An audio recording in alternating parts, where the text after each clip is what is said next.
নির্বাচন কমিশনের নতুন আইনের কারণে পথে পথে পোস্টার ব্যানার নেই ঢাকঢোল পিটিয়ে প্রচারণাও। তবুও ভোট নিয়ে আগ্রহের কমতি নেই দেশের প্রাচীন ও ঐতিহ্যবাহী এই শহরে।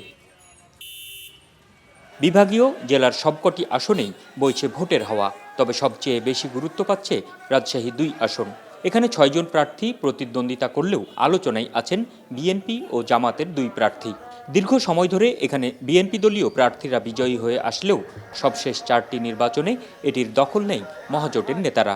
বিভিন্ন শ্রেণীর মানুষ তারা উচ্ছ্বাস প্রকাশ করছেন। তারা বলছেন যে আমরা বিভিন্ন সময় ভিন্ন দলকে দেখেছি নির্বাচিত করে, আমরা এবার জামাতকে দেখতে চাই যে তারা আমাদের জন্য কি একটা নতুন কিছু দিতে পারেন কিনা।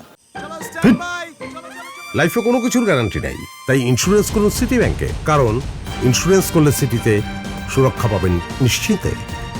রাজশাহীর 6টি আসন ইনশাল্লাহ এবং রাজশাহী বিভাগের 39টি আসন। এই আসনের হিসাব হচ্ছে এটা হচ্ছে 91 সালে 39টার মধ্যে এখানে আমরা 35টি আসন পেয়েছি রাজশাহী বিভাগে।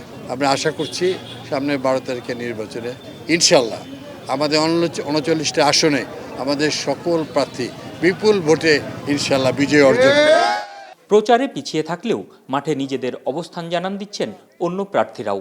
নিজেদের মতো করে যাচ্ছেন ভোটারদের কাছে। আমাদের যারা শিক্ষিত এবং যারা মোটামুটিভাবে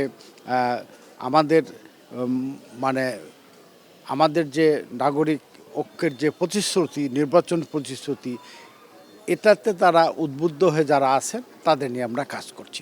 আমরা প্রতিটা বাড়িতে বাড়িতে যাচ্ছি, বাড়িতে বাড়িতে খোঁজ নিচ্ছি তাদের প্রবলেম কি, এই প্রবলেম থেকে কিভাবে তাদের এই প্রবলেম সলভ করার জন্য কি করা যায়, কি স্টেপ নেওয়া যায়, আমরা সেটার জন্য একদম রুট লেভেল পর্যন্ত আসছি। রাজশাহী সিটি কর্পোরেশন এলাকা নিয়ে গঠিত রাজশাহী সদর আসনে মোট ভোটারের সংখ্যা 3,69,564 জন।